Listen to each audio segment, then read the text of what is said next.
सभी को नमस्ते। साथियों, आप सभी को बीते गणतंत्र दिवस की हार्दिक शुभकामनाएं। हार्दिक शुभकामनाओं के साथ एक दुख के साथ जो मैं आपसे कहना चाहता हूं वो ये कि आपने कल जो दिल्ली में देखा किस तरह से तथाकथित किसान घुसे, किस तरह से उन्होंने पुलिस पे डंडे बरसाए, किस तरह से पुलिस को मारा पीटा, महिलाओं के साथ अभद्रता करी, किस तरह से बसों को तोड़ा फोड़ा, बैरिकेड को तोड़ा और पूरी दिल्ली को डरा के रख दिया। दिल्ली का प्रत्येक व्यक्ति डर गया कि ये कौन आतंकवादी किस्म के लोग घुस गए हैं, ये कौन लोग हैं, कहाँ से आए हैं, क्या चाहते हैं। और जब इस चीज़ की मार्केटिंग, इस चीज़ की पब्लिसिटी, इस चीज़ की प्रचार प्रसार मीडिया के द्वारा मसाला लगा कर किया गया तो और भी रंग सुनहरा हो गया। ये सारा का सारा डर का माहौल, इसमें किसके साथ क्या होता है, किसान क्या चाह रहा था, पुलिस क्या चाह रही थी, प्रशासन क्या चाहता था, सरकार क्या चाह रही थी।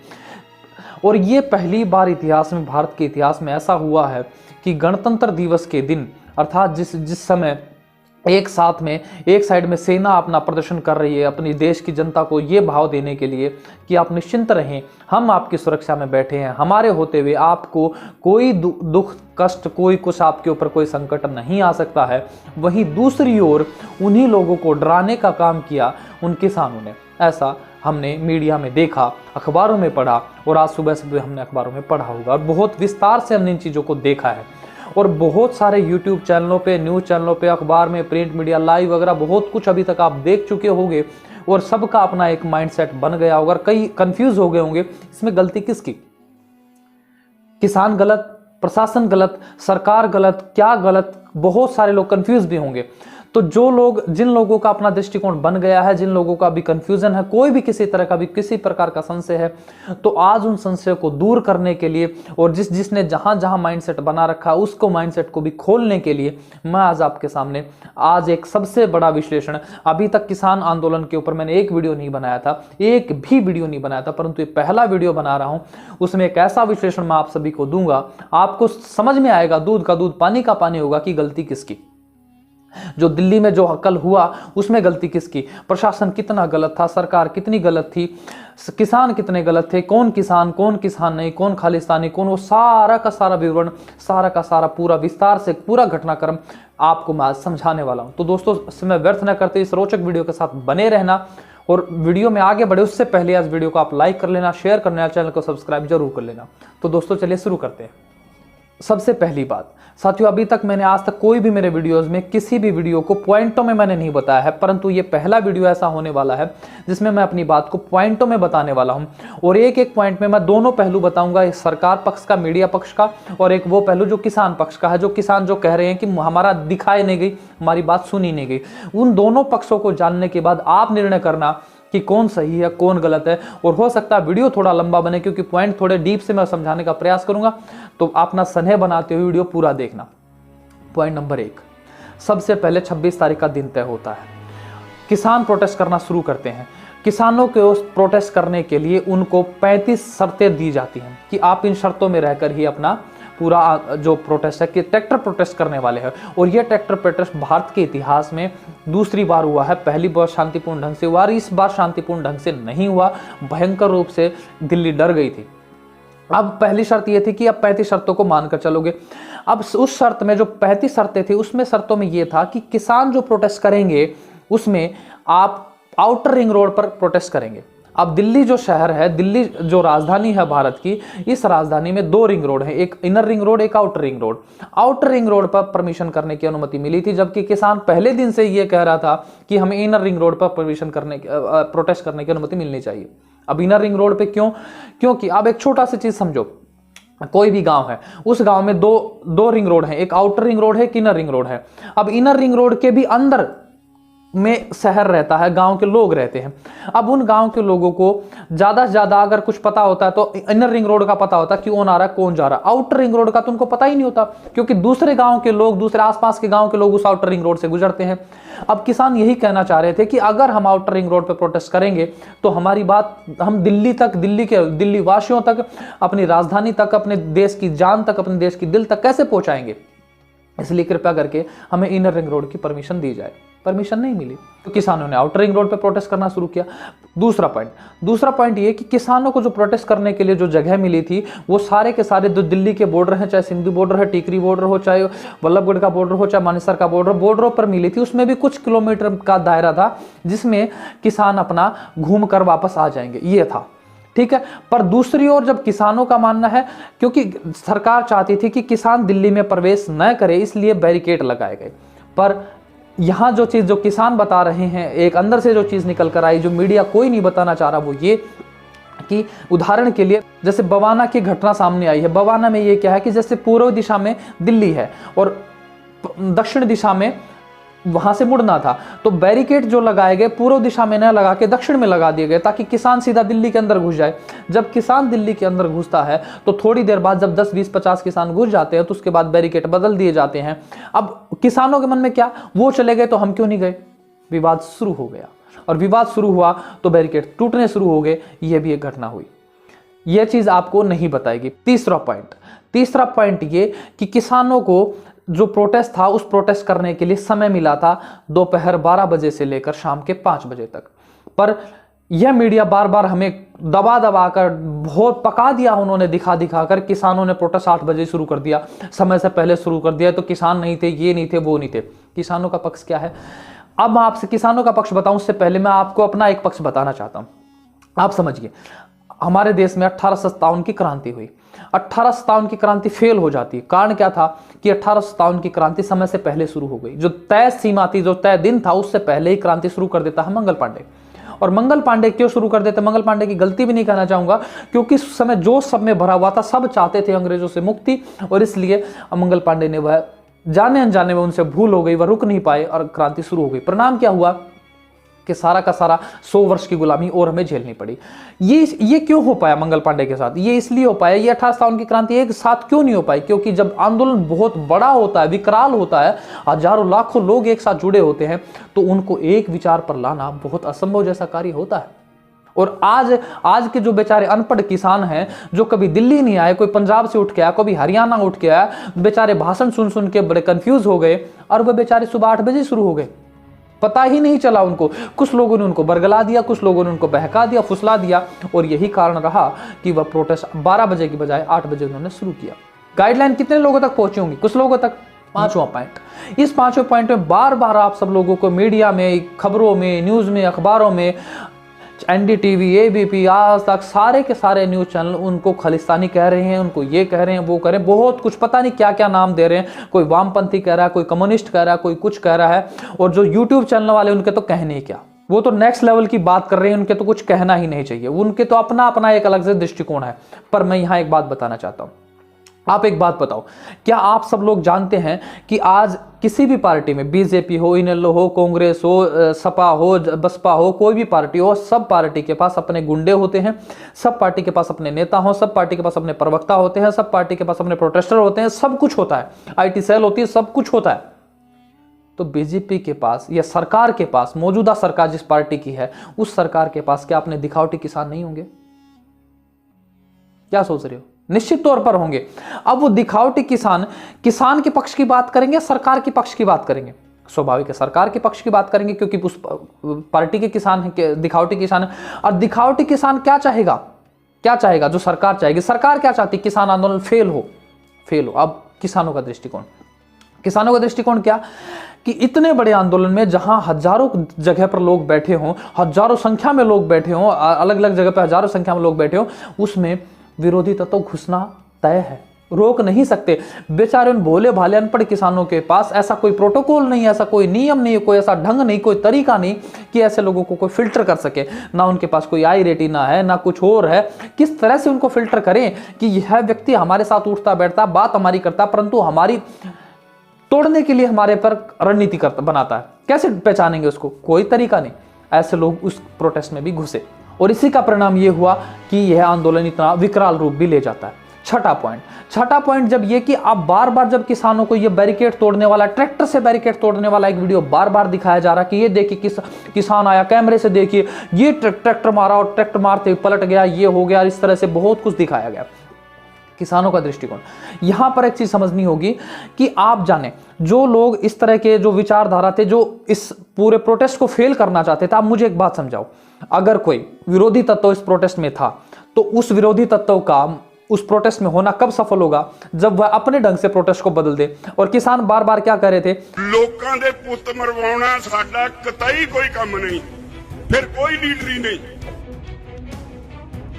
ਜਿਹੜੀਆਂ ਤਾਕਤਾਂ ਆਪਣੀਆਂ ਰੋਟੀਆਂ ਸੇਕਣੀਆਂ ਚਾਹੁੰਦੀਆਂ, ਰੱਬ ਦਾ ਵਾਸਤਾ ਖਾਲਿਸਤਾਨ ਜਿੱਥੇ ਬਣਾਉਣਾ ਜਾ ਕੇ ਅਮਰੀਕਾ 'ਚ ਬਣਾ ਲਓ।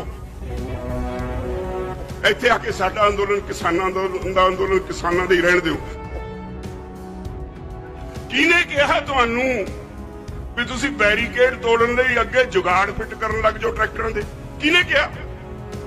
ਲੱਖ ਲੱਖ ਰੁਪਏ ਦੇ ਜੁਗਾੜ ਫਿੱਟ ਕਰਾ ਰਹੇ ਨੇ।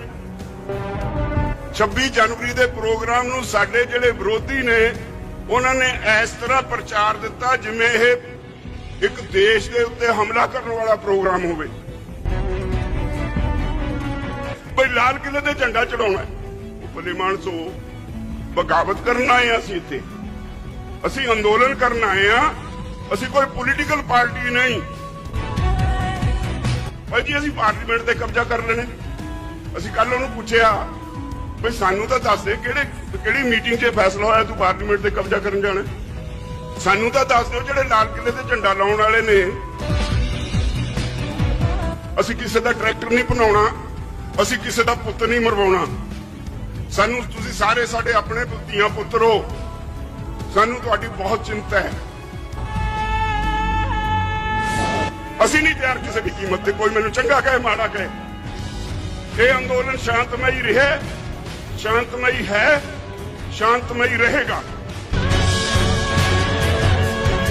15 तरीक की मीटिंग के बाद बैठांगे, फिर देखांगे किहड़े ढंग नाल असीं किसान परेड करनी है।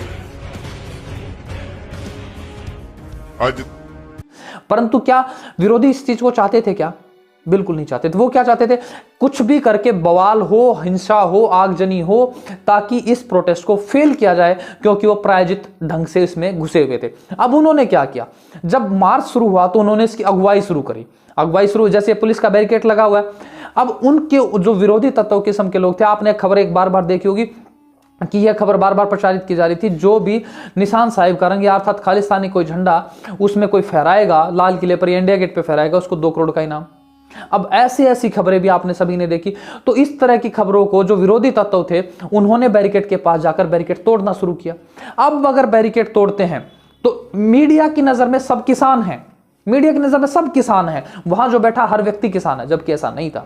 कुछ ऐसे भी तत्व थे, उन्होंने तोड़ा, और उन्होंने तोड़ के जो पीछे वाला जो हमारा भोला भाला किसान है वो उसको देखकर तोड़ने वाले को फॉलो करता है, ओ ऐसा ही तो करना है, और वो भी करना शुरू हो जाते हैं और बैरिकेड टूटना शुरू हो जाते हैं और लोग अंदर घुसना शुरू हो जाते हैं। जब लोग अंदर घुसना शुरू होते हैं तो पुलिस आंसू गैस के गोले छोड़ती है, लाठीचार्ज करती है। यहाँ छठे पॉइंट में आपको बताना चाहूंगा कि पुलिस के द्वारा बार बार ये दिखाया गया, ये देखिए पुलिस को कैसे डंडों से पीट रहे हैं। किसान ये तो डंडे तलवार भाले हाथी घोड़ों पर आ रहे हैं, ये किसान नहीं हो सकते, ये तो आतंकवादी हैं, ये तो बिल्कुल ऐसे मुगलों के समय में जैसे लुटेरे आते थे ऐसे आए, ये तो किसान नहीं हो सकते। किसानों का पक्ष उसी वीडियो में आप देखोगे, जो घोड़े के ऊपर निहंग शेख चल रहा है वो तलवार से डराता है, मारता नहीं है किसी को। अगर मारना होता तो उसके हाथ में तलवार थी, उसी पुस्ती से पुलिस वाले की गर्दन उड़ा देता, उसने नहीं उड़ाई। वो शांतिपूर्ण ढंग से उसको डरा रहा था, कह रहा रुको यार तुम करने दो में। शायद उनका दृष्टिकोण ऐसा रहा होगा। अब इस वीडियो को देखिए।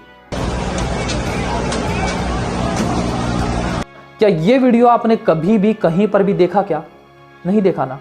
पर कोई भी न्यूज चैनल, किसी भी न्यूज चैनल में, किसी भी अखबार में, न्यूज में कहीं पर भी यह वीडियो आपको नहीं दिखाया जाएगा कि एक ट्रैक्टर के ऊपर बैठे किसान के ऊपर 60 पुलिस वाले लठ बरसा रहे हैं, इतनी बुरी तरह से पीट रहे, डंडों से पीट रहे हैं, 30 सेकंड नहीं लगेंगे इस व्यक्ति को मरने में, इतनी बुरी तरह से मार रहे हैं। ये वीडियो कोई नहीं दिखाएगा कि प्रशासन ने किस तरह से किसानों की पिटाई करी है, पर यही दिखाएंगे पुलिस वालों को कैसे पीटा। सातवें पॉइंट में आप जानते हैं दिल्ली का जो गाजी बॉर्डर है यह उत्तर प्रदेश से मिला हुआ है और वहां पर उत्तर प्रदेश के किसानों का ज्यादा अधिक दबाव है, मतलब वहां पकड़ उनकी ज्यादा है, जबकि टिकरी बॉर्डर है, सिंधु बॉर्डर, वहां पर पंजाब के किसानों का बहुत अच्छा प्रभाव है। अब गाजी जो बॉर्डर है इसकी एक विशेषता है कि इसके तुरंत बाद आती है यमुना पार करते ही आता लाल किला। अब जब यमुना पार करते ही लाल किला आता तो पुलिस ने बैरिकेड कहां लगाया?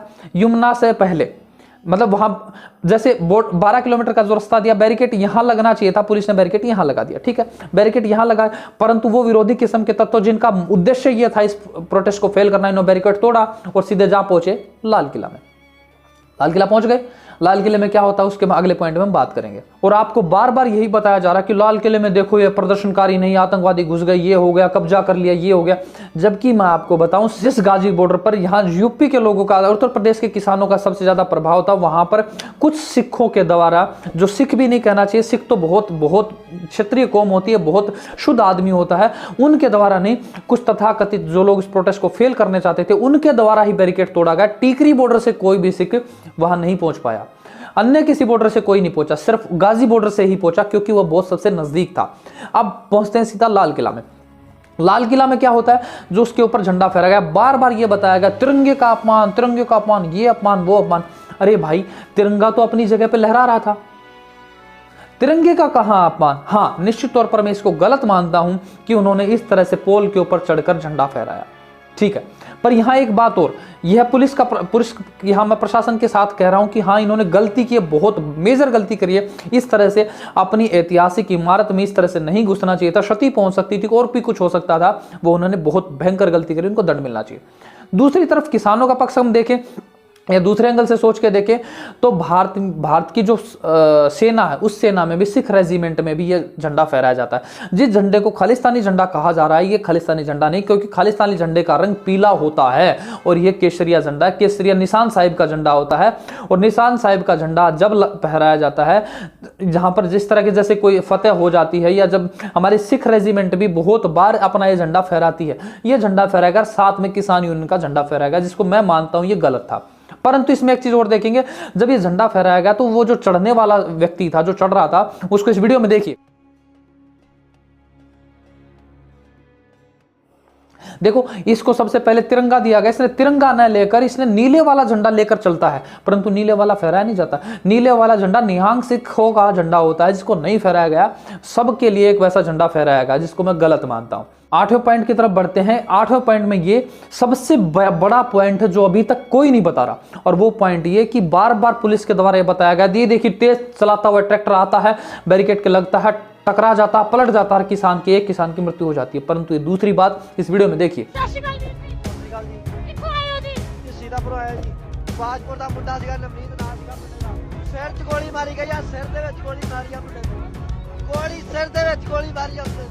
किसानों किसी प्रभाव में आकर, दबाव में आकर, या उनकी बातों में आकर जब बैरिकेड टूटे और किसान आगे गए तो पुलिस ने फायरिंग करी, और उस फायरिंग में एक किसान के माथे में गोली लगी और वह मर गया। ये खबर कहीं किसी ने दिखाई क्या? किसी ने इस खबर को नहीं दिखाया, परंतु यहाँ किसान चिल्ला चिल्ला कर रह गए। एनडीटीवी, एबीपी, जितने भी न्यूज चैनल हैं, कोई भी वहां तक पहुंच ही नहीं पाया। प्रायोजित ढंग से उस आवाज को दबा लिया गया। यह भी खबर हमें समझनी चाहिए। अब जो भी हुआ है, इतनी सारी और भी बहुत सारे पॉइंट है जिनको मैं भी डिस्कस नहीं कर पाऊंगा, वीडियो लंबा हो रहा है। अगले वीडियो में आप कहेंगे तो अगले वीडियो में फिर से डिस्कस करूंगा। परंतु अब मैं अगर ये पॉइंट अगर सोचने समझने के बाद आप अपना दृष्टिकोण बनाएं और मुझे बताएं कि आप क्या मानते हैं। इंस्टाग्राम पर मैं आप सभी के उत्तर समझने के लिए, देखने के लिए तैयार बैठा हूं। पर एक बात और मैं आपसे यहां कहना चाहता हूं, अब इसके बाद क्या होगा? इसका क्या किसान आंदोलन खत्म हो जाएगा? क्या सरकार जीत जाएगी या किसान जीत जाएंगे? क्या होगा? नहीं। यहां एक चीज समझो, अगर आज अपने इन किसान भाइयों ने, अपने किसान नेताओं ने, जो लोगों ने अगर इस प्रदर्शन में इस तरह के, जो अगर ये चाहे खालिस्तानी कहो, वामपंथी कहो, कम्युनिस्ट लोगों को ढूंढ कर अगर इनको बाहर नहीं निकाला, भयंकर रूप से दंड नहीं दिया, सरकार के सामने दंड नहीं दिया, पूरे दिल्ली वासियों के सामने दंड नहीं दिया, तो निश्चित जानो कोई दिल्ली का वासी या सामान्य जन आपके साथ नहीं आएगा। क्योंकि कल आप किसानों के नाम पर बहुत डराया गया है सामान्य जनसाधारण को। अब अगर आपने इसके साथ साथ दूसरी बात, अगर आपने इसको नहीं रोका, इन चीजों को नहीं रोका, ऐसी गतिविधियों को, ऐसे लोगों को अपने तंत्र में से नहीं निकाला, तो निश्चित तौर पर जान लेना कि सरकार आपको अब छोड़ने वाली नहीं है। अगर सरकार से आप चाहते हो कि आपका आंदोलन सफल हो, आपकी मांगे मानी जाएं, तो सबसे पहले अपने अंदर जो ये मीर जाफर भरे पड़े हैं, इनको ढूंढो, बाहर करो। किसी भी हद तक आप जाओ, इनको अपने एक आंदोलन से बाहर करो, चाहे नोटिफिकेशन जारी करो, कुछ भी करके इनको बाहर करो अगर अपना आंदोलन सफल चाहते हो। और अन्यथा जैसे हरियाणा में जब जाट आंदोलन होता है, जाट आंदोलन शुरू होता है, पुलिस को सब पता था, सारी डिटेल थी, सारी की सारी चीजें थी, पर पुलिस ने कोई कार्रवाई नहीं करी।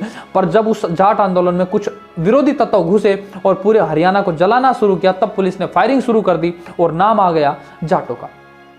पूरा का पूरा आंदोलन खत्म और हरियाणा की क्षत्रिय कौम टुकड़े टुकड़ों में बट गई।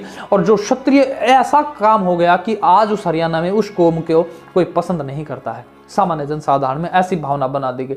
अगर किसान भाइयों, मेरा इशारा समझो, अगर आप चाहते हो किसान की ऐसी दुर्गति ना हो, तो कृपया करके मैं हाथ जोड़कर आपसे विनती करता हूं, आपके बीच में इस ऐसे जो विरोधी तत्व घुसे हुए हैं, उनको तुरंत प्रभाव से बाहर करो और आपके मांगे पूरी हो। ईश्वर से मैं कामना करता हूं और तन मन धन से आपका सहयोग करने का प्रयास करता हूं, परंतु तब तक जब तक आप सही ढंग से कार्य कर रहे हैं, आपकी मांगों को लेकर शांतिपूर्ण ढंग से कार्य कर रहे हैं। अगर ऐसी गतिविधि करेंगे जिसमें हम आइडेंटिफाई नहीं कर पाएंगे कौन किसान नहीं, तो ये चीजें मैं बार बार भी नहीं समझा पाऊंगा। आशा करता हूं आप सभी को वीडियो समझ में आया होगा, पॉइंट समझ में आए होंगे। अगर पॉइंट के सारे पॉइंटों से आप सहमत है, किसी भी पॉइंट से सहमत हो, तो मुझे इंस्टाग्राम पर, फेसबुक पर, ट्विटर पर, जो जहां चाहे मुझे मैसेज करके बता सकते हैं। और वीडियो अच्छा लगा तो वीडियो को लाइक कीजिए, शेयर कीजिए और चैनल को सब्सक्राइब करना बिल्कुल मत भूलिए। और जाने से पहले मेरे साथ बोलिए, जय जवान जय किसान। सभी को नमस्ते जी।